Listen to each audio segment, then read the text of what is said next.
그리스도의 사도 베드로는 본도, 갈라디아, 갑바도기아, 아시아와 비두니아에 흩어진 나그네 곧 하나님 아버지의 미리 하심을 따라 성령이 거룩하게 하심으로 순종함과 예수 그리스도의 핏부림을 얻기 위하여 택하심을 받은 자들에게 편지하노니 은혜와 평강이 너희에게 더욱 많을지어다.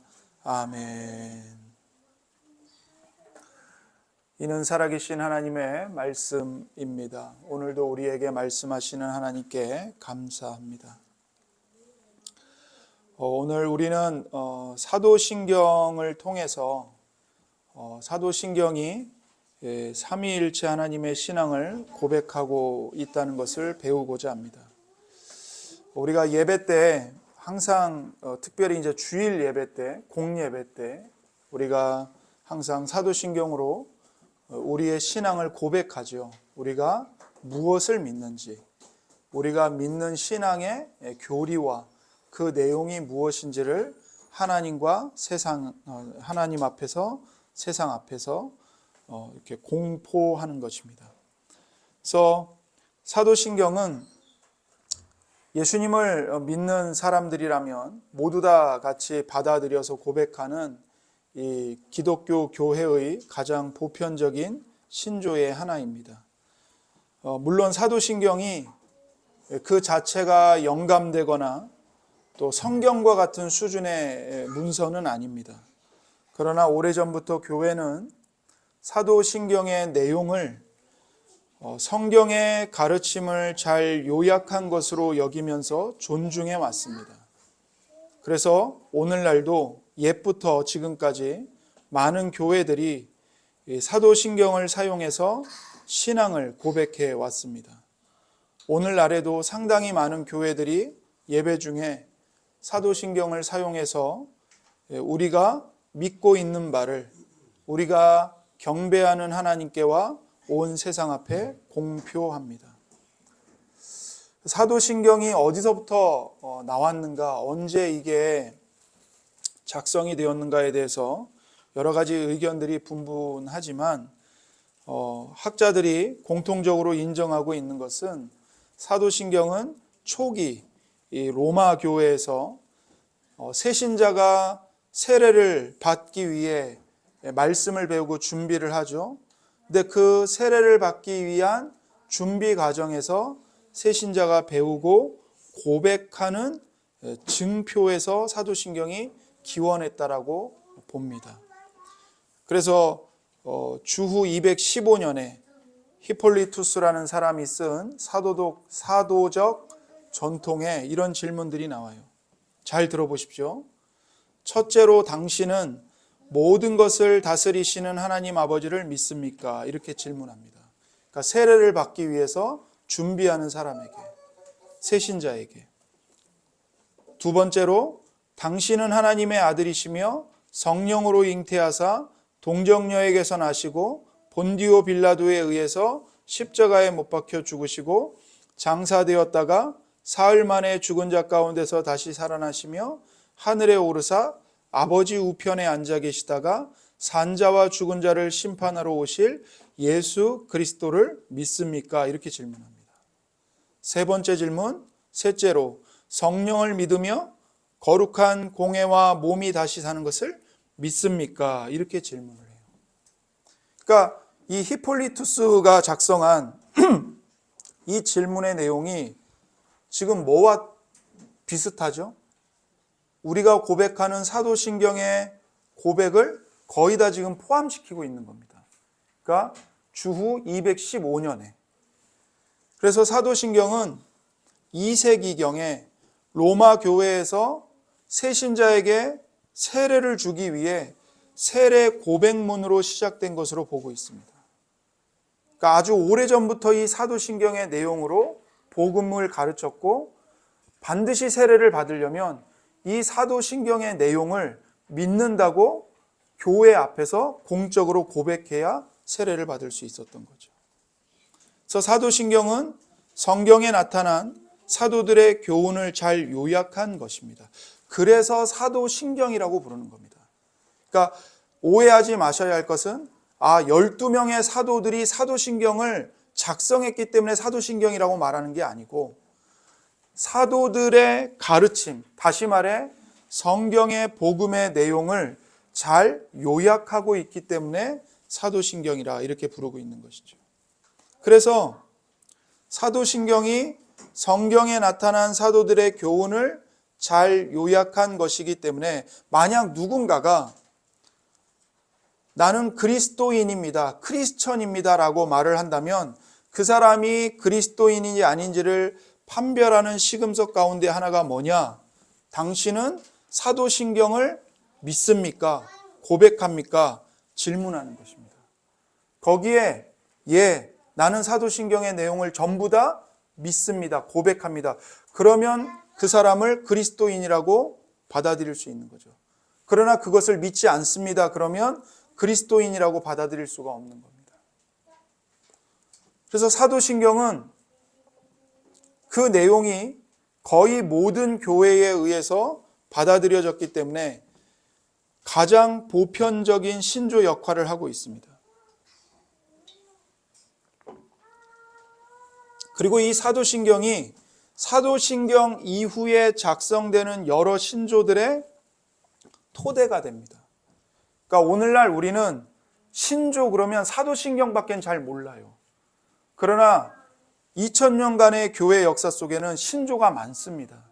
사도신경 다음에 니케아 신조가 작성이 됐고 그 다음에 콘스탄티노플 신조, 칼시돈정이 여러 신조들이 더 자세하게 확대되어서 작성이 되었는데 이 모든 신조들의 토대가 무엇인가? 사도신경이었던 겁니다. 그러므로 우리가 사도신경을 잘 알고 진실한 믿음으로 고백한다는 것은 매우 중요한 일입니다. 하지만 다른 좋은 것들이 늘 그러하듯이 우리에게 이제 안타까운 일들이 발생해요. 그게 뭐냐면 너무 많이 사용하다 보면 그 의미를 망각해 버리는 겁니다. 우리가 예배 때 사도신경을 여러분 안 보고도 외우실 수 있죠. 그러나 그렇게 외우는 가운데 우리가 아무 생각 없이 그냥 입으로 주문처럼 나올 때가 너무 많은 거예요. 사도신경이 이제 그런 대접을 받아온 것 중에 하나라고 할 수 있습니다. 그래서 사도신경, 그리고 주님의 기도, 십계명 다 교회에서 가장 많이 암송하고 사용되는 것인데 많은 사람들에 의해서 그 정확한 뜻이 무시된 채로 암송되는 일이 비일비재하다는 것입니다.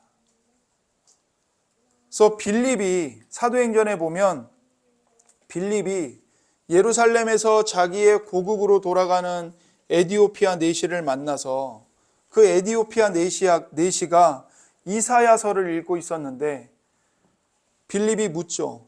당신이 지금 읽는 것을 깨닫고 있습니까? 물어요. 그렇게 물었던 것과 같이 사도신경을 암송하는 우리 자신에게도 내가 지금 이 암송하고 고백하는 이 내용을 깨닫고 있는가라고 스스로에게 질문할 필요가 있다는 겁니다.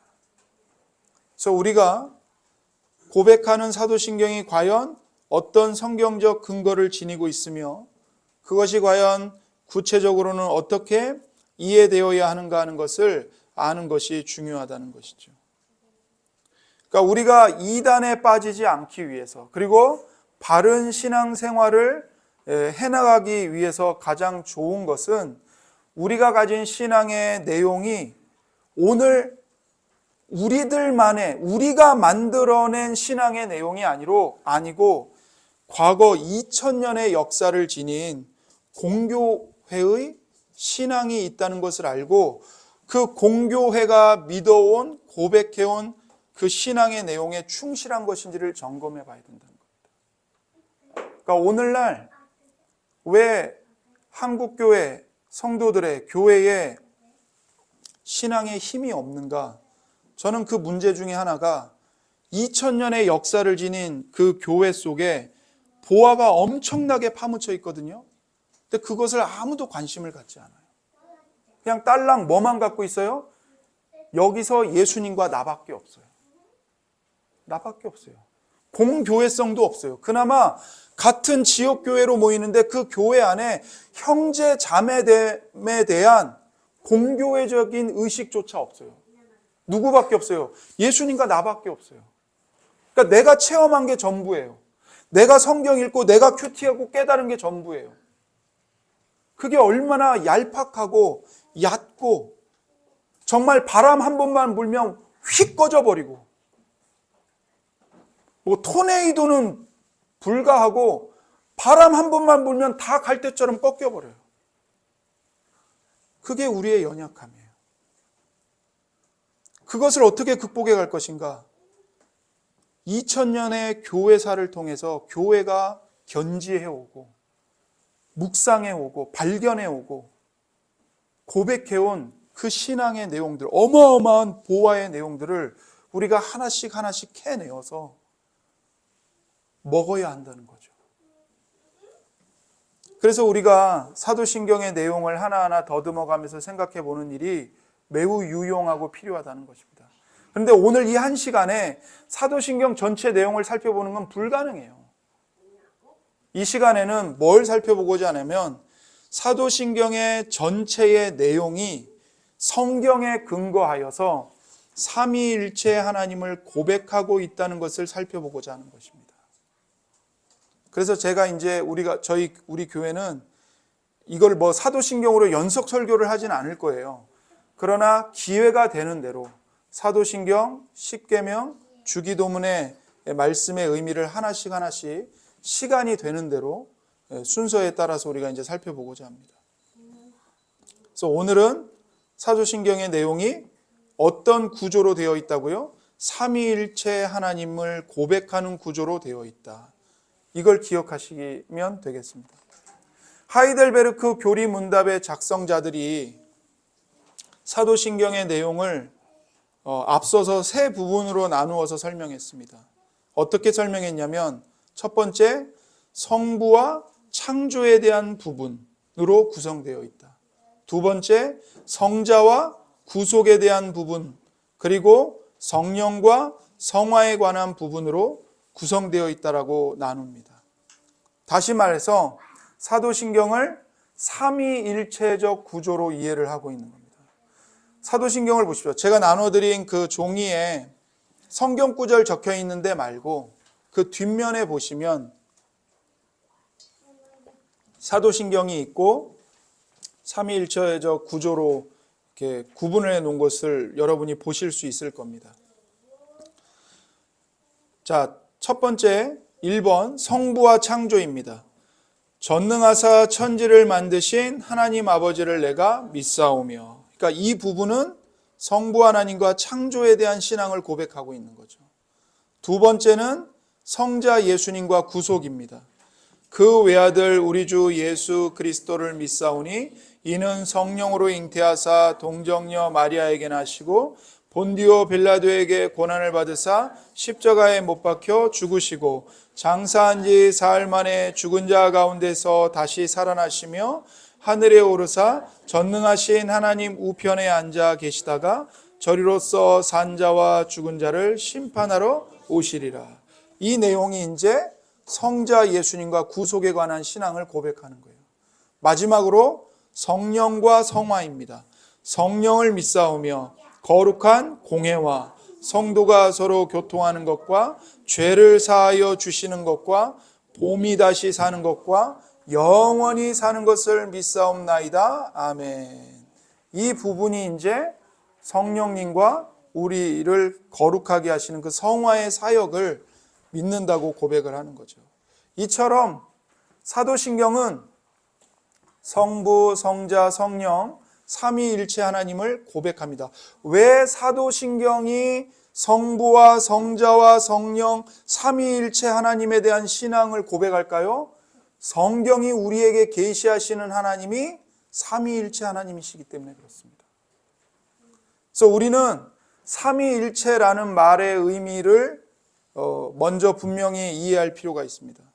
자, 하이델베르크 교리문답 제25문답에 삼위일체 하나님에 대해서 이렇게 질문하고 답합니다. 25문, 제가 질문을 읽으면 여러분이 답을 읽어주시면 되겠습니다. 25문 하나님은 오직 한 분이라 하면서 왜 셋, 즉 성부, 성자, 성령을 말합니까? 하나님께서 말씀으로 자신을 그렇게 계시하셨기 때문입니다. 이렇게 구별되는 삼위들이 하나의 참되고 영원하신 하나님이십니다. 네. 왜 하나님은 한 분이시라고 하는데 왜 우리는 성부와 성자와 성령을 말하는 겁니까? 첫 번째 답이 뭐예요? 하나님께서 말씀으로 자신을 그렇게 계시하셨기 때문입니다. 성경이 하나님을 우리에게 삼위일체 하나님으로 계시하셨기 때문에 우리는 이 성경을 철저하게 의존하여 하나님을 알고 하나님을 믿고 하나님에 대한 신앙을 고백하는 것입니다. 그래서 참된 교회는 하나님을 삼위일체 하나님으로 믿습니다. 이제 하나님께서 자신을 이렇게 삼위일체이신 하나님으로 드러내신 것과 그 의미가 무엇인지를 생각해 보기를 원합니다. 먼저 참되고 영원하신 한 분이신 하나님이십니다. 자, 하나님께서는 구약시대부터 하나님 당신께서 어떤 분이신지를 점진적으로 계시해 오셨습니다. 그래서 구약시대에는 특별히 하나님께서 한 분의 유일하신 하나님이심을 아주 강조하고 계십니다. 그러니까 그 고대 근동 상황에 신들이라 이름하는 것들이 참 많아요. 하늘의 해도 신이고 달도 신이고 뭐 그냥 다 신이에요. 그런 상황에서 하나님은 그런 다신론의 상황에 놓여져 있는 이스라엘 백성들에게 하나님은 한 분밖에 없다. 유일하신 하나님이시다. 이것을 강조하는 것이 아주 필수적이었던 거죠. 그래서 이스라엘 백성들이 유월절마다 이 쉐마라는 말씀을 암송하는데 그 쉐마 말씀이 뭐냐면 신명기 6장의 말씀입니다. 신명기 6장 4절과 5절을 보시면 이스라엘아 들으라 우리 하나님 여호와는 오직 유일한 여호와이시니 너는 마음을 다하고 뜻을 다하고 힘을 다하여 내 하나님 여호와를 사랑하라 이렇게 말씀하세요. 이스라엘아 들으라 우리 하나님 여호와는 어떤 분이시라고요? 오직 유일한 한 분이신 하나이신 여호와이시니 이렇게 말씀하고 있는 거죠. 그래서 하나님의 하나이심을 강조하여 가르치고 있습니다. 이것은 구약 성경에서 계속되는 가르침이에요. 그래서 이 한 분 하나님 여호와를 떠나거나 이 한 분 하나님과 더불어서 다른 것들을 섬길 수 없다고 강력하게 말씀하셨습니다. 하나님도 섬기고 다른 신도 섬기면 괜찮겠지? 아니요. 한 분이신 하나님이기 때문에 질투하시는 여호와이시기 때문에 오직 하나님 한 분만 섬기고 예배하라는 겁니다. 그래서 오직 하나이신 이 여호와는 한 분이시고 유일하신 분이시므로 그 하나님의 존재에 걸맞게 절대적인 관계를 요구하시는 겁니다. 너는 나와만 관계를 맺어야 되고 나만 사랑해야 된다. 이 말씀을 하시는 거죠. 그러므로 이 한 하나님에 대해서 신명기 6장 5절에서 뭐라고 말씀하세요? 너는 마음을 다하고 뜻을 다하고 힘을 다하여 너의 하나님 여호와를 사랑하라. 이렇게 명령하시는 겁니다. 왜요? 하나님은 한 분밖에 없으시기 때문에 마음을 다하고 뜻을 다하고 힘을 다하여 너의 하나님 여호와를 사랑하라고 하십니다. 즉 하나님은 한 분이시기 때문에 우리의 모든 것을 다하여 섬기는 것이 필수적인 것입니다. 그런데 하나님이 한 분이심은 구약만 가르치는 게 아니에요. 신약에서도 명백하게 가르치고 있습니다. 그래서 디모데전서 6장 15절 16절 보시면 기약이 이르면 하나님이 그의 나타나심을 보이시리니 하나님은 복되시고 유일하신 주권자이시며 만왕의 왕이시며 만주의 주시요 오직 그에게만 죽지 아니함이 있고 가까이 가지 못할 빛에 거하시고 어떤 사람도 보지 못하였고 또 볼 수 없는 이시니 그에게 존귀와 영원한 권능을 돌릴지어다. 아멘. 여기에도 다른 어떤 것보다 이 말씀 속에 어떤 것이 선언되고 있습니까? 하나님은 홀로 한 분이시다. 하나님은 유일하신 주권자이시다. 이렇게 말씀하고 있는 겁니다. 그러니까 이 세상을 주관하시는 유일한 분은 하나님 한 분밖에 없다는 것을 우리는 잊어서는 안 되는 거죠.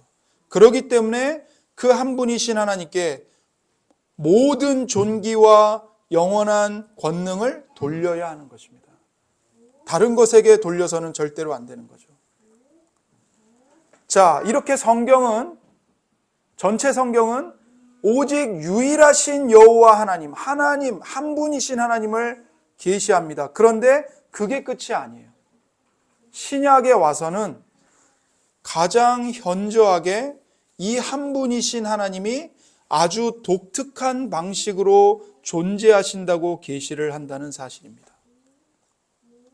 다시 말해 삼위일체 하나님으로 존재하신다는 거예요.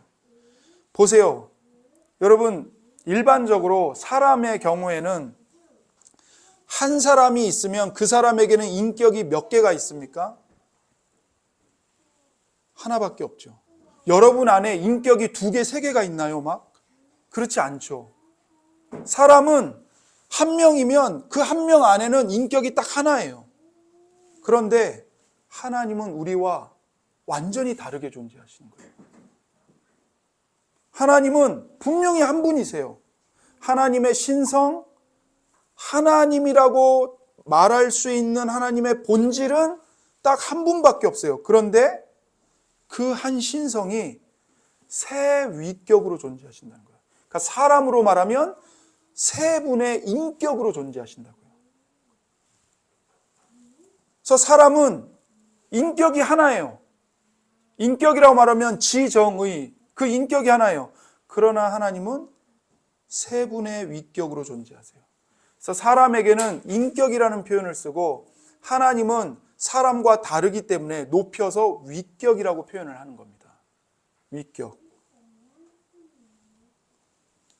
하나님의 본질은 하나입니다. 그런데 이 본질이 구현되어 있는 위격은 셋이라는 말씀입니다. 어렵죠, 여러분? 어려울 수밖에 없습니다. 왜요?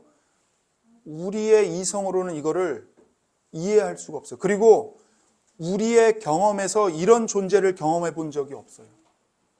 그러니까 이해가 안 되는 거예요. 그러니까 우리의 인간의 이성과 경험을 하나님은 초월해서 존재하고 계시는 겁니다. 그래서 칼빈은 뭐라고 말했냐면 이렇게 말해요. 하나님의 한 본질 안에 위격들의 삼위일체가 있다. 이렇게 말합니다. 하나님의 한 본질 안에 세 위격이 연합해 계신다는 거죠. 그래서 이런 용어를 삼위일체라는 용어를 사용하는 이유는 뭐냐? 삼위일체를 설명하려면 장황하게 설명할 수밖에 없어요. 근데 그 장황한 말을 절약하는 겁니다. 요약하는 거예요. 삼위일체라는 한 단어로. 그래서 성경이 말씀하는 것을 삼위일체라는 한마디로 제시하기 위해 삼위일체라는 용어를 쓰는 겁니다.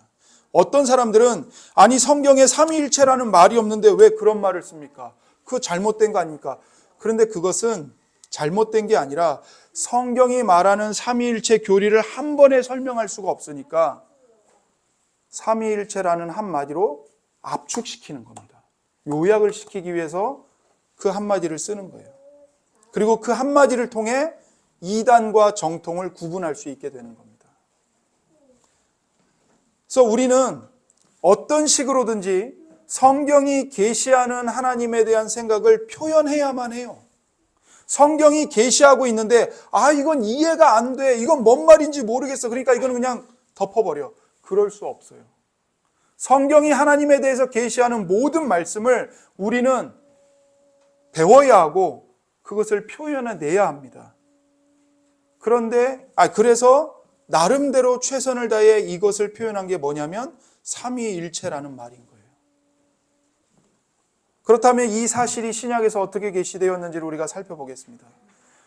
여러분, 하나님이 한 분이신 하나님이 삼위일체 하나님이시라는 것을 완전히 계시하신 분은 예수 그리스도이십니다.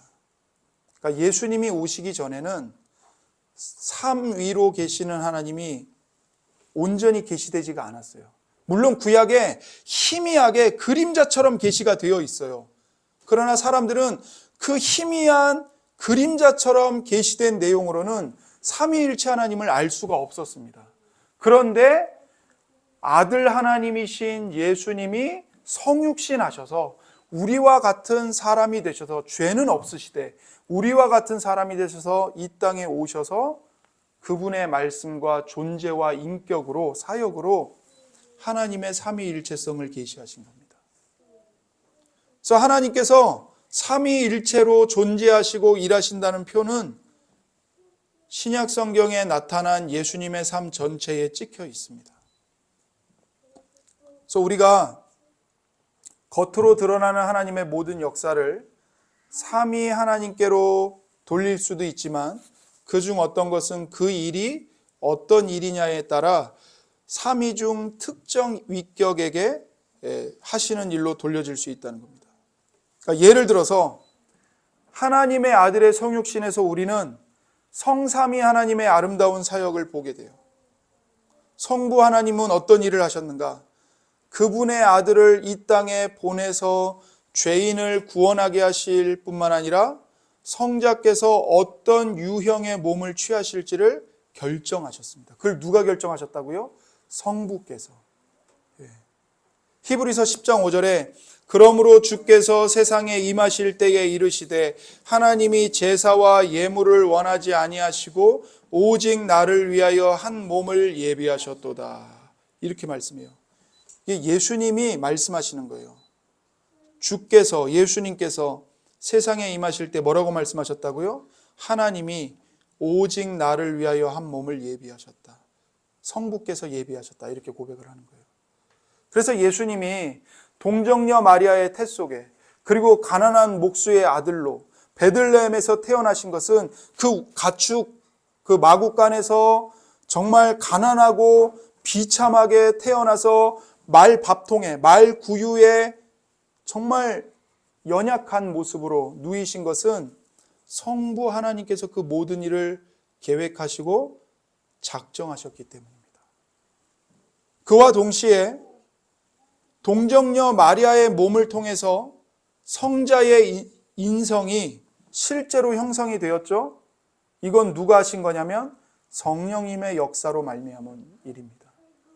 그러니까 누가복음 1장 35절에 보시면 천사가 대답하여 이르되 성령이 내게 임하시고 지극히 높으신 이의 능력이 너를 덮으시리니 이러므로 나실 바 거룩한 이는 하나님의 아들이라 일컬어지리라. 아멘. 천사가 나타나서 동정녀, 남자를 알지 못하는 처녀인 마리아에게 이렇게 말하는 거죠. 네가 하나님의 아들을 잉태하고 낳을 것이다. 근데 너의 힘으로가 아니라, 너와 약혼한 요셉을 통해서가 아니라 성령이 너에게 임하시고 지극히 높으신 하나님의 능력이 너를 덮어서 성령의 능력으로 하나님의 아들을 잉태할 것이다. 이렇게 말하는 거죠. 그래서 예수님이 동정녀 마리아의 몸에서 우리와 똑같은 사람의 몸으로, 갓난아기의 몸으로 잉태되신 것은 성령님의 역사였던 겁니다. 그리고 이제 성자의 역할이 나와요. 그게 뭐냐면 성자께서 사람으로 이 땅에 태어나시기로 기꺼이 선택하셨다는 거죠. 그러니까 예수님이 억지로 성육신 하신 게 아닙니다. 성부 하나님께서 예수님을 막 강압적으로 막 밀어내가지고 그렇게 하신 게 아니에요. 그리스도께서 자원하여 사람이 되기로 선택하신 거예요. 그래서 요한복음 6장 38절 내가 하늘에서 내려온 것은 이렇게 말씀하시죠. 예수님이.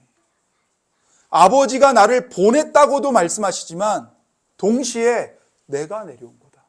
내가.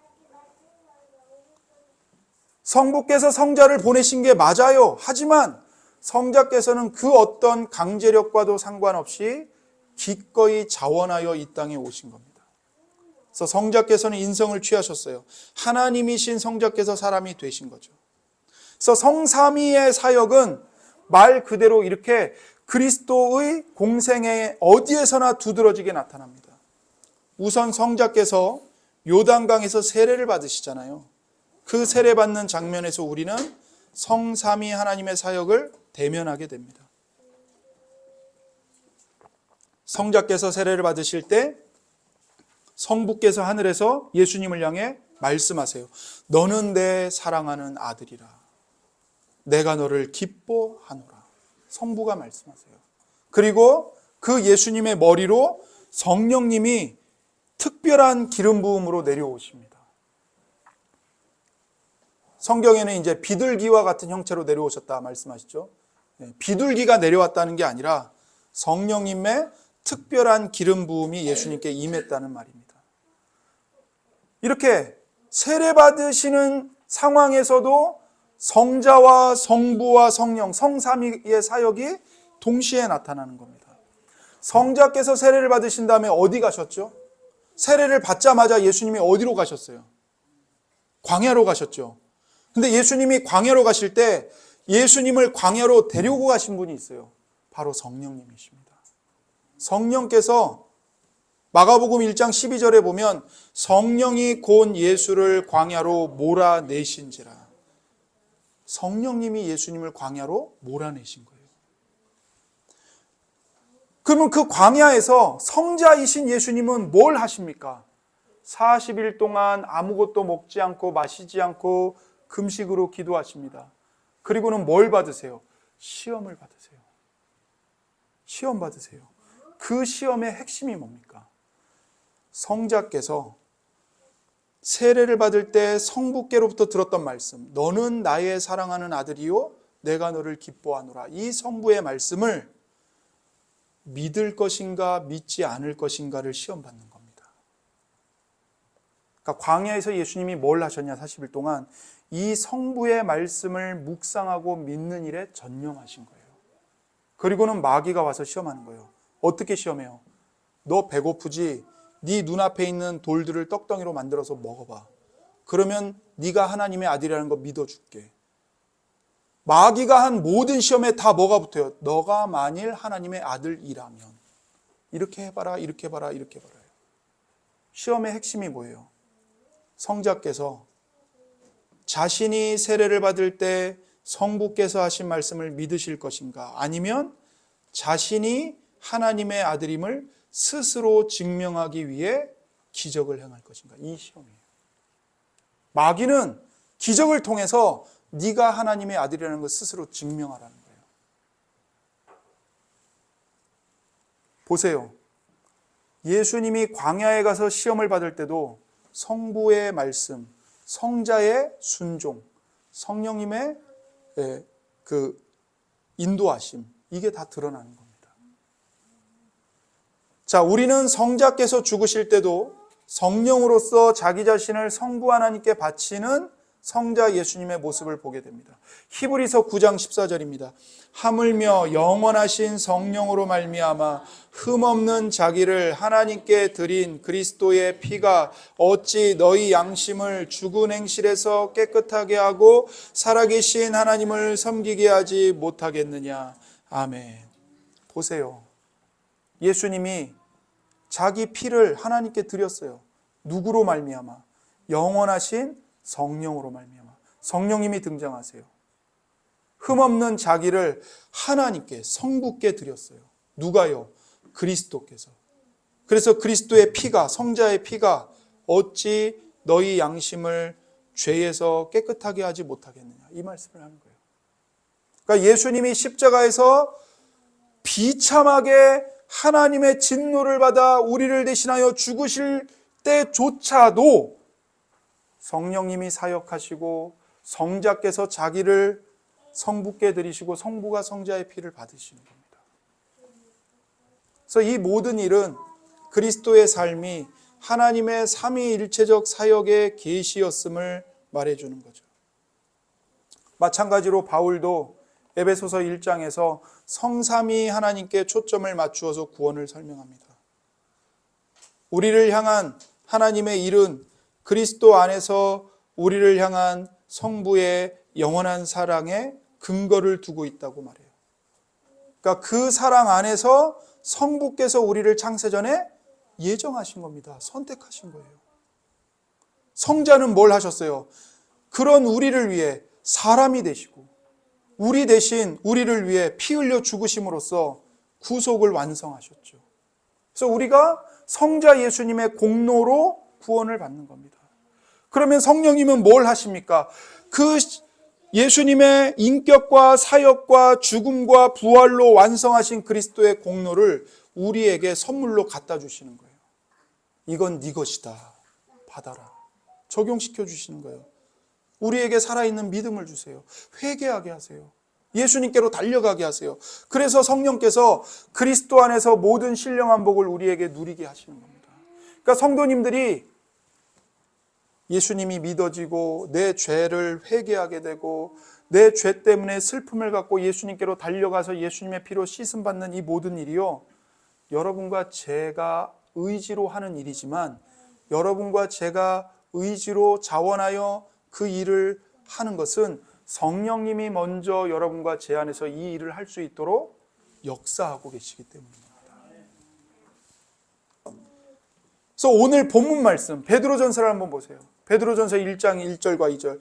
예수 그리스도의 사도 베드로는 본도, 갈라디아, 갑바도기아, 아시아와 비두니아에 흩어진 나그네 곧 하나님 아버지의 미리 하심을 따라 성령이 거룩하게 하심으로 순종함과 예수 그리스도의 핏부림을 얻기 위하여 택하심을 받은 자들에게 편지하노니 은혜와 평강이 너희에게 더욱 많을지어다. 이렇게 말씀해요.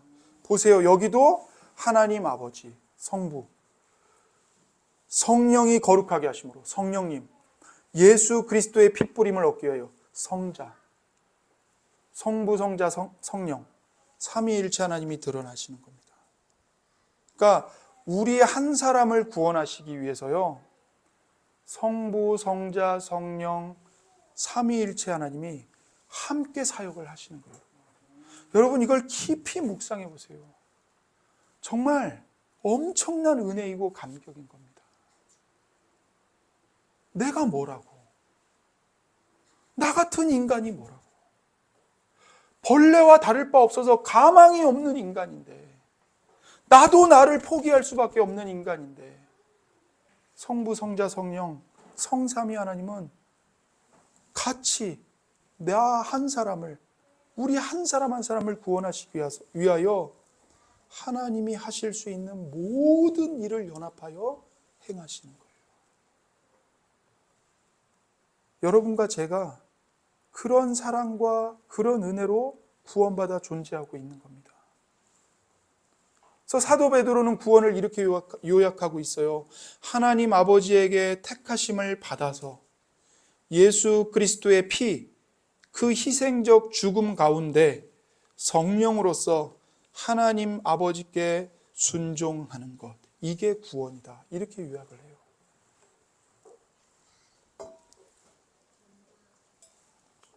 그래서 성경은 하나님께서 계속 삼위일체로 일하시는 것을 감추지 않습니다. 성령의 권능으로 그리스도께서 성부를 계시하십니다.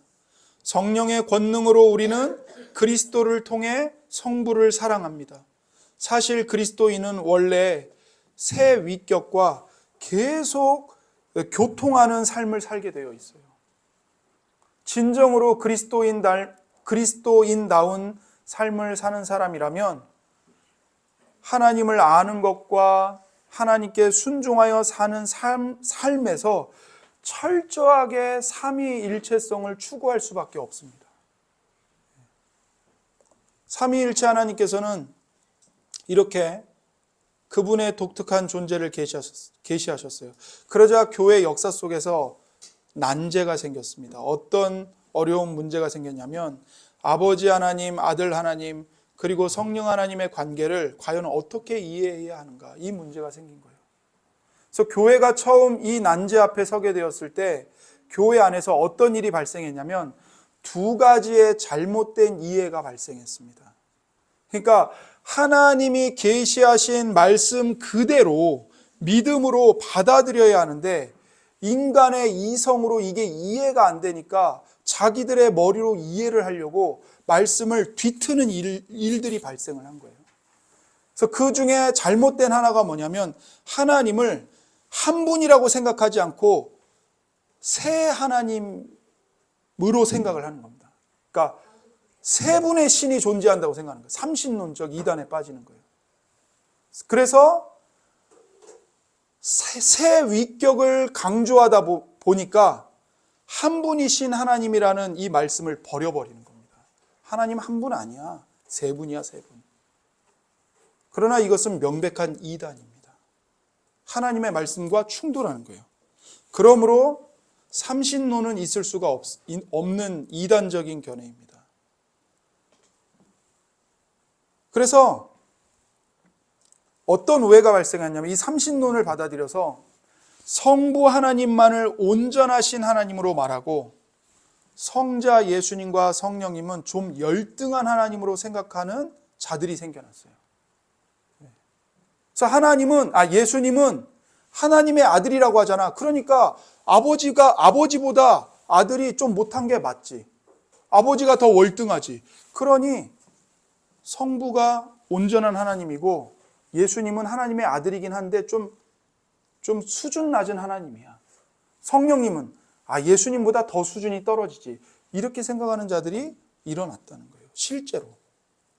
그래서 이런 생각은 교회에서 이단으로 명백히 정죄가 되었습니다. 그런데 이런 오해의 가장 대표적인 이단이 있어요. 바로 여호와의 증인이에요. 여호와의 증인들이 이렇게 믿어요. 예수님은 성부보다는 못한 하나님이다. 이렇게 믿어요. 그래서 오늘날 여호와의 증인들이 바로 이런 대표적인 이단들입니다. 자, 그래서 교회 역사 가운데 아리우스라는 사람이 있는데 이 사람이 뭐라고 주장했냐면 처음으로 성자는 영원에서 창조된 최초의 피조물이다. 이렇게 주장을 했어요. 그래서 성자는 하나님의 뜻과 경륜에 의해서 존재하게 된 하나님의 온전한 피조물이다. 하나님의 사역에 의해서 생겨난 피조물이다. 이렇게 주장을 한 거예요.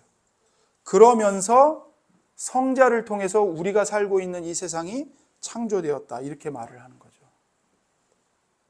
그래서 시간 가운데서는 항상 성부, 성자, 성령이 있었지만 시간이 창조되기 전에 영원에서는 성자가 없었던 때가 있었다. 이렇게 말을 하는 거예요. 잘못된 거죠.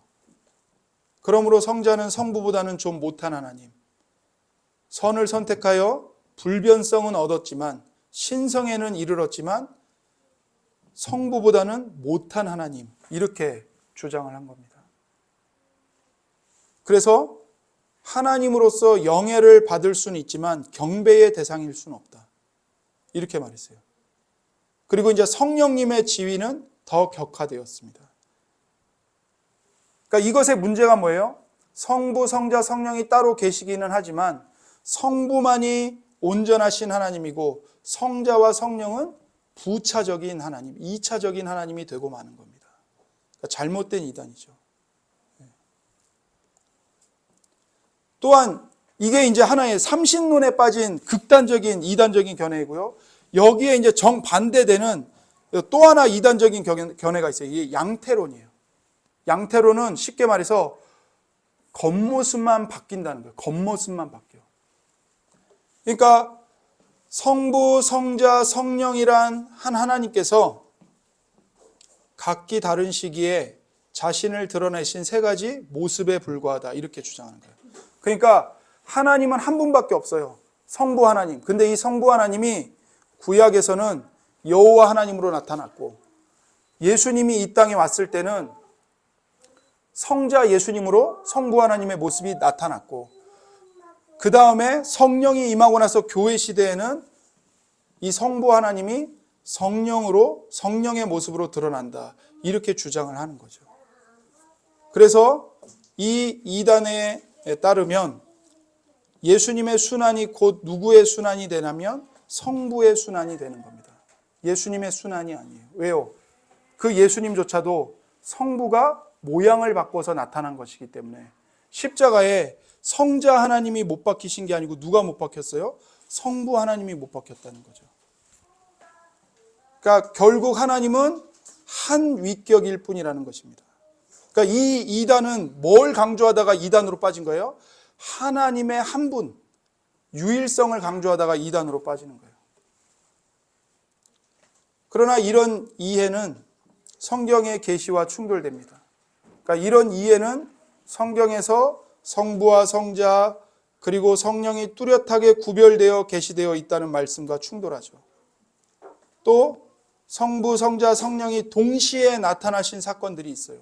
예수님이 세례받은 사건, 변화산에서 변화했을 때 성부께서 성자를 향해 너는 내 사랑하는 아들이다 말씀하셨잖아요. 그 동시에 그렇게 성부와 성자와 성령이 나타났는데 어떻게 한 분이신 하나님이 한 번은 성부로, 한 번은 성자로, 한 번은 성령으로 그렇게 동시에 나타날 수가 있겠어요? 잘못된 거죠. 그래서 이런 이해는 하나님을 오해하는 것입니다. 근데 이런 문제점들은 과거의 교회에만 있었던 게 아니고요. 오늘날에도 이와 비슷한 생각들이 주변에 있을 수 있습니다. 그렇기 때문에 우리는 매우 주의해야 합니다. 우리들에게도 어떤 경향이 나타나냐면 성부에 비해서 성자와 성령을 무시하는 경향이 있을 수 있습니다.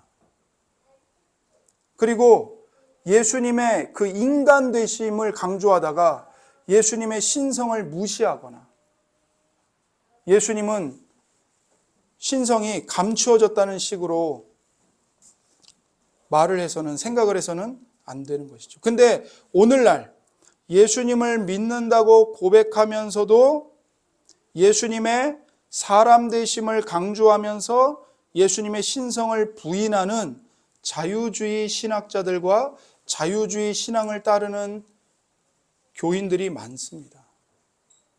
이거를 우리가 주의해야 돼요. 그리고 또 하나, 소위 성령 집회라는 곳에 가면 성령님께 해서는 안 되는 말을 하는 경우들이 많이 나타나요. 그러니까 어떤 거요? 성령님을 향해서 명령을 합니다. 성령님이 마치 자기 수하에 있는 존재인 것처럼 성령 받으라. 이런 말들은 성령을 모독하는 말이에요. 어느 인간이 감히 자기 마음대로 성령을 줬다 뺏었다 할 수 있습니까? 말이 안 되는 거예요. 그러니까 성령님의 인격성을 잘 드러내지 않는 언사와 행동들, 그런 것들은 잘못된 것입니다. 그러니까 우리가 주의해야 돼요. 그래서 하나님은 세 분이다, 세 신이 존재한다는 이단에 빠져서도 안 되고, 하나님의 한 분 되심을 강조하다가 양태론적 이단에 빠져서도 안 됩니다. 예를 들면 물이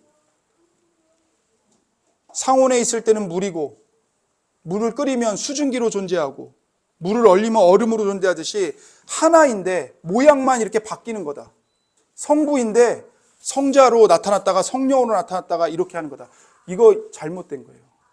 이렇게 이해하시면 안 됩니다. 또는 제가 여기서는 목사죠. 근데 집에 가서 제 아내에게는 어떤 존재예요? 남편이죠. 아들에게는 아버지고. 이런 식으로 이해해서는 안 된다는 겁니다. 그러니까 성부가 여기서는 성자고, 여기서는 성령이고, 여기서는 또 여호와 하나님으로 나타나고, 그게 아니라는 거예요. 그래서 이 양태론의 이단과 삼신론의 이단을 우리가 주의해야 합니다. 그러면 삼위일체를 어떻게 이해해야 하는가? 잘 들으십시오. 오직 한 분이신 하나님이 계시는데 그 하나님은 이 세상의 어떤 것과도 비유되지 않는, 유비되지 않으시는 아주 독특한 존재 방식을 가지시는 겁니다. 그래서 그 한 하나님이 성부와 성자, 성령 삼위로 존재하신다고 우리는 이해해야 하는 것입니다. 한 하나님이 성부, 성자, 성령 삼위로 존재하신다. 그러므로 성부, 성자, 성령은 그 존재와 영광과 권세에 있어서 동등하십니다. 그리고 동일 본질을 가지고 계셔서 한 하나님으로 존재하시는 겁니다. 그러므로 본질적 존재에 있어서 그 각 위격 간에 종속적인 면이 없어요. 누가 더 우월하고 누가 종속되고 이런 거 없어요. 성부, 성자, 성령 사이에 위격적 엄의나 영광이나 권세의 차이가 전혀 없는 겁니다. 그런데 왜 우리가 성부와 성자와 성령이라는 용어를 사용할까요? 하나님께서 계시하실 때 성부를 아버지로, 성자를 아들로, 성령을 하나님의 영으로 그렇게 용어를 써서 계시하셨기 때문에 우리는 그 계시의 말씀을 따라서 성부, 성자, 성령 하나님이라는 용어를 쓰는 거죠. 또 성경은 이것을 말씀합니다. 성부 하나님께서 영원 전에 성자 하나님을 낳으시고 성자 하나님은 성부 하나님에 의해서 낳아지셨다 이렇게 표현해요. 그러니까 우리는 그걸 그대로 받아들이는 겁니다. 그러니까 성부가 성자를 낳았다고 해서 성부가 더 우월하구나 그런 뜻이 아니고 성경이 성부 하나님과 성자 하나님의 관계를 이렇게 계시하는 거예요. 성부가 영원 전에 성자를 낳으셨다. 낳으셨다라는 용어로 계시하기 때문에 우리는 그것을 그대로 받아들여서 쓰는 겁니다. 그리고 성령 하나님은 성부와 성자로부터도 나오신다. 이 표현을 성경이 쓰기 때문에 그대로 쓰는 거예요. 그래서 성자는 성부에게서 나아지신 분이고 성령은 성부와 성자로부터 나오신 분이다. 이렇게 표현을 쓰는 겁니다. 자, 그래서 이 삼위일체의 관계는 신약에서 온전히 계시가 되었지만 실은 구약에도 그림자처럼 이미 계시가 되고 있었습니다. 그래서 사실상 이 삼위일체의 관계는 하나님이 계시면서 계속해서 존재해 온 관계인 거죠. 그래서 제가 삼위일체 하나님을 요약하겠습니다. 주보 이렇게 보시면 주보에 소그룹 말씀 나눔이 있고 거기에 제가 요약해 놓은 게 있어요. 삼위일체 하나님에 대해서. 이렇게 요약을 할 수 있습니다. 1. 성부도 성자도 성령도 하나님이시다. 2. 성부는 성자가 아니시고 성자도 성령이 아니시며 성령도 성부가 아니시다. 세 위격은 모두 동등하시다. 그럼에도 불구하고 하나님은 한 분이시다. 이겁니다. 예. 그러니까 여러분 성부와 성자가 같다고 생각하시면 안 되는 거예요. 성자와 성령이 똑같은 거야. 그렇지 않아요. 성부는 성자가 아니시고 성자도 성령이 아니시고 성령도 성부가 아니시고 그러니까 각기 다른 분들이 다른 위격들이세요. 그럼에도 불구하고 하나님은 한 분이십니다. 하나님은 이렇게 자신이 삼위일체적 존재이심을 그분의 경륜과 계시 가운데서 드러내 주셨습니다. 그러므로 우리는 하나님이 계시하신 성경 말씀에 근거해서 하나님을 삼위일체적 존재로 인정하고 그에 걸맞게 하나님을 섬겨 나가야 하는 것입니다. 그래서 우리는 그렇게 삼위일체 하나님을 섬겨 나갈 때 삼위일체 하나님과 교제를 누리게 됩니다. 그래서 여러분이 개인적으로 하나님과 교제를 하든 아니면 이렇게 공교회로 모여서 공예배를 통해 공동체로 하나님과 교제하든 모든 하나님과의 교제는 삼위일체적 교제입니다. 설명해 드릴게요. 삼위일체적 교제가 뭔가? 우리는 가장 먼저 성부의 사랑을 누립니다. 어떻게 해요? 성부께서 우리를 택하신 그 사랑을 우리는 누리는 거예요. 성부의 사랑을. 그리고 십자가 구속에 나타난 그리스도의 사랑을 깊이 받아 누리게 됩니다. 그리고 하나님의 깊은 것을 통달하고 하나님의 모든 진리와 복을 우리에게 가져다 주시고 우리와 더불어 모든 아픔을 겪으시는 성령님의 사랑에 교통하는 겁니다. 그래서 성부와 성자, 성령, 삼위일체 하나님과 우리가 교제를 하는 거예요. 그래서 우리는 사랑으로 성부와 교제하면서 영원하고 값없고 삶을 변화시키며 구원하시는 사랑에 대해 성부께 감사하고 성부를 찬양하는 겁니다. 우리가 값없이 받은 구원은 세상의 터가 놓이기 전부터, 그러니까 세상이 창조되기 전 영원에서부터 우리에게 확정되어 있었어요. 왜냐? 성부께서 창세전에 우리를 예정하셨거든요. 그래서 내가 존재하기도 전에, 내가 어떤 최소한의 선을 행하기도 전에 성부의 선택, 그 사랑이 우리에게 머물렀던 겁니다. 성부께서 우리를 사랑하시는 것은요, 누가 강요해서 사랑하는 게 아닙니다. 그냥 성부께서 우리를 사랑하시기로 작정하셨기 때문에 하는 거예요. 우리에게는 사랑받아야 할 이유가 아무것도 없어요. 지금도 마찬가지예요. 우리는 날마다 변질돼요. 부패해요. 그러나 성부의 사랑은 변하지 않습니다. 세상에 수많은 죄들이 어마어마하게 있어요. 그런데 성부께서는 왜 나 같은 죄인을 선택하시고 성부의 사랑을 나 같은 죄인에게 주시고 왜 우리를 선택하셨는지 깊이 생각을 해야 하는 것입니다. 그래서 성부께서는 원래 모든 것이 충만한 분이세요. 부족한 게 없어요. 그럼에도 불구하고 우리를 사랑하세요. 성부께서는 영광이 넘치세요. 그분의 탁월함이 영원하세요.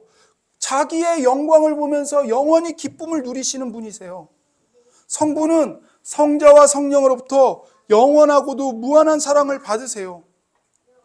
성부께는 아들이 있고 또한 자신의 영원한 지혜가 있어서 영원전부터 자기 자신을 기뻐하고 즐거워하시는 분이세요. 그래서 우리는 성부께 대한 우리 자신의 사랑으로 이 사랑에 화답을 하는 겁니다. 성부는 우리를 늘 사랑하시는 분이고 우리를 속량하려고 자기 아들을 주심으로써 우리에 대한 사랑을 보여주시는 분이십니다.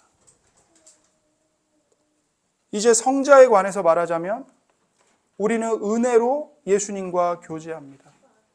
은혜와 진리가 충만하신 주 예수 그리스도는 우리에게 은혜를 쏟아 부어주시는 분입니다. 요한복음 1장 16절입니다. 우리가 다 그의 충만한 데서 받으니 은혜 위에 은혜로라. 아멘이죠. 우리는 하나님이시고 사람이신 그리스도를 즐거워하며 우리는 그분의 공로 덕분에 우리에게 주어진 은혜뿐만이 아니라 우리에게 주어진 은혜 또한 묵상합니다.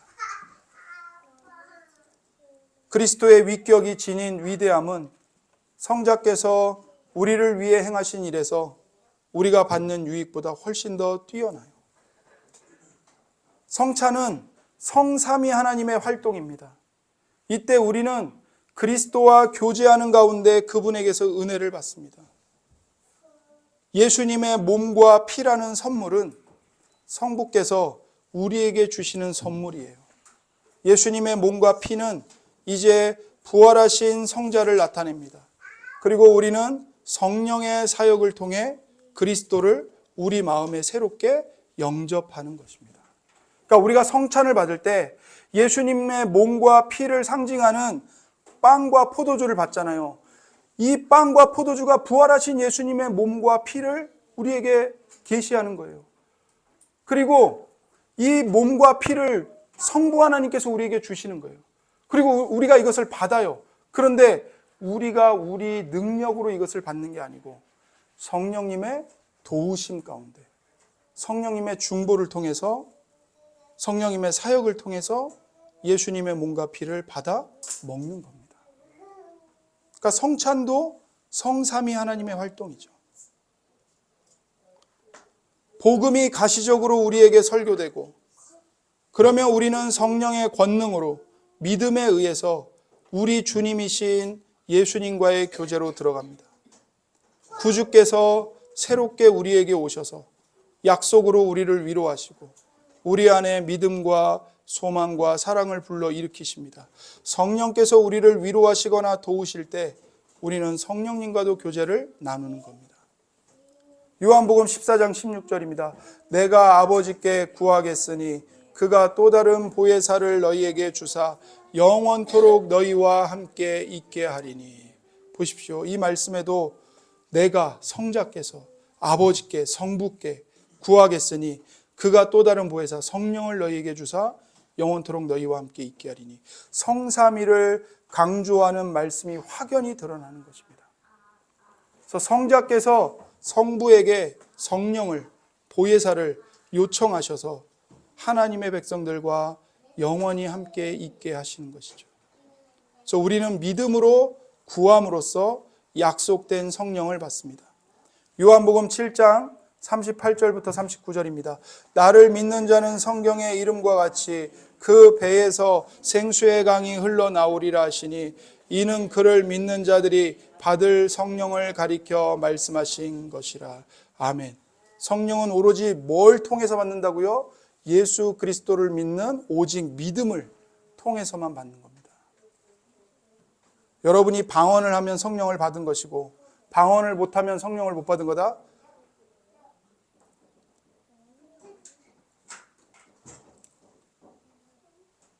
잘못된 가르침입니다. 잘못된 가르침이에요. 할렐루야를 1000번 하면 성령을 받을 수 있다?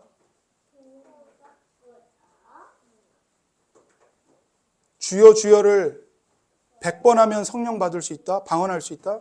다 거짓입니다. 거짓. 성령은 우리의 노력, 내 열심, 내 간절함, 내 공로를 근거로 해서 받는 거 아니에요.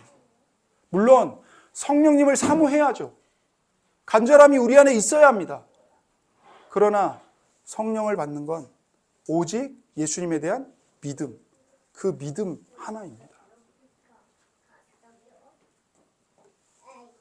그래서 성령님은 여러 가지 방식으로 신자를 돕거나 위로하십니다. 성령께서는 그리스도가 우리에게 아름답게 보이도록 하십니다. 여러분, 성령님을 받지 않으면요, 예수님을 절대로 아름답게 볼 수가 없어요. 근데 성령님이 임하시면, 성령님이 우리를 거듭나게 하시면, 내 눈을 밝히 뜨게 하시면 그리스도가 아름다운 분으로 보이는 거예요. 그리스도의 아름다움을, 탁월함을 발견하게 되는 거예요. 그래서 성령께서는 성부의 사랑과 그리스도의 은혜를 우리 마음에 날마다 부어주십니다. 성령님은 우리가 하나님의 자녀들임을 날마다 우리에게 증언해 주십니다. 성령님은 우리 안에 믿음과 회개가 일어나게 하십니다. 성령님은 우리 안에 사랑과 기쁨과 화평과 오래 참음과 자비와 선함과 충성과 온유와 절제의 열매를 맺게 하세요. 또한 성령님은 신자에게 보증을 해주십니다. 뭘 보증해 주시냐면 하나님께서 우리를 하나님의 자녀로 인쳐주셨다는 것을 보증해 주십니다. 에베소서 1장 13절부터 14절입니다. 그 안에서 너희도 진리의 말씀 곧 너희의 구원의 복음을 듣고 그 안에서 또한 믿어 약속의 성령으로 인치심을 받았으니 이는 우리 기업의 보증이 되사 그 얻으신 것을 속량하시고 그의 영광을 찬송하게 하려 하심이라. 아멘. 성령님께서 약속의 영으로 오셔서 우리를 인쳐주십니다. 너는 하나님의 자녀다. 너는 구원받았다. 하나님의 영원한 그 새하늘과 새 땅이 너의 기업으로, 너의 유산으로 지금 주어지고 있다. 네가 당하는 고난, 그것이 하나님의 사랑에서 너를 끊을 수 없다. 심지어 네가 잘못한 것까지도, 잘못한 건 잘못한 거죠. 잘못했으면 매를 맞아야죠. 그러나 잘못해서 매를 맞는 것까지도 하나님은 너를 연단하시는 과정으로 인도하고 계신다. 그 징계를 통해 너의 죄를 깨닫게 하시고 회개하게 하시고 너가 하나님의 자녀답게 살아가도록 변화시키고 계신다. 이걸 누가 보증해 주신다고요? 확증해 주신다고요? 우리 안에 계시는 성령님께서 하나님의 말씀으로 확증해 주셔요. 그러니 두려워하지 말아라. 담대해라. 겁먹지 마라. 세상이 아무리 날뛰어도 너희들의 몸은 죽여도 너희들의 영혼은 털끝 하나 건들 수 없다. 그게 세상의 한계다. 그러니 세상이 뭐라 짓거리든 세상이 어떤 요란을 떨든 겁먹지 마라. 하나님의 사랑과 예수님의 은혜가 너를 지키고 계신다. 성령님이 그거를 보증해 주시는 거예요. 그래서 성령님은 하나님께서 약속하신 것을 우리에게 보증하시고, 이것이 바로 성령님이 보혜사라는, 위로자라는 특유의 이름으로 불리는 이유인 것입니다. 마지막으로 성령께서는 우리가 성자, 성부와 교제하게 하십니다. 성령님이 아니면 우리는 지금 우리가 앉아있는 의자와 다름없이 생명 없는 존재들일 것입니다. 근데 우리가 살아서 성령님 때문에 성령님의 모든 위로를 받고 성부의 사랑을 알고 성자의 은혜를 알고 성부와 성자와 교통하고 있는 것입니다. 그래서 실로 우리는 성령의 역사로서 사랑의 성부와 교제하고 은혜의 성자와 교제합니다. 고린도후서 13장 13절입니다. 주 예수 그리스도의 은혜와 하나님의 사랑과 성령의 교통하심이 너희 무리와 함께 있을지어다. 아멘. 보십시오. 성도님들의 삶 속에, 하나님과의 교제 속에 역사하시지 않는 위격이 없습니다. 성자의 은혜, 주 예수 그리스도의 은혜와 하나님의 사랑, 성부의 사랑과 성령의 교통하심이 여러분 모두와 함께하고 계십니다. 그래서 우리의 기도 생활에서도 우리가 성삼위 하나님과 마주하는 겁니다. 우리가 하나님의 자녀로서 성령님의 권능으로 그리스도의 이름을 의지하여 성부께 나아가는 것입니다. 그래서 우리 삶에는 세 위격 모두가 필요합니다. 우리 삶에는 성삼위의 인이 사방에 찍혀있기 때문입니다. 기도하겠습니다. 이 시간 함께 기도하실 때 여러분에게 이 말씀이 어려울 수도 있습니다. 저도 어렵습니다. 그러나 하나님께 어렵기 때문에, 이해할 수 없기 때문에, 우리를 초월해 계시는 하나님이시기 때문에 더욱더 우리는 하나님께 기도하며 하나님의 은혜를 구해야 합니다. 이 시간 이렇게 기도하기 원합니다. 성삼위일체이신 하나님 아버지, 저희를 하나님의 자녀로 구원해 주셔서 감사합니다. 하나님 아버지께 자녀인 우리가 성령님의 권능으로 예수 그리스도의 이름으로 나아가 기도하고 예배하게 도와주소서.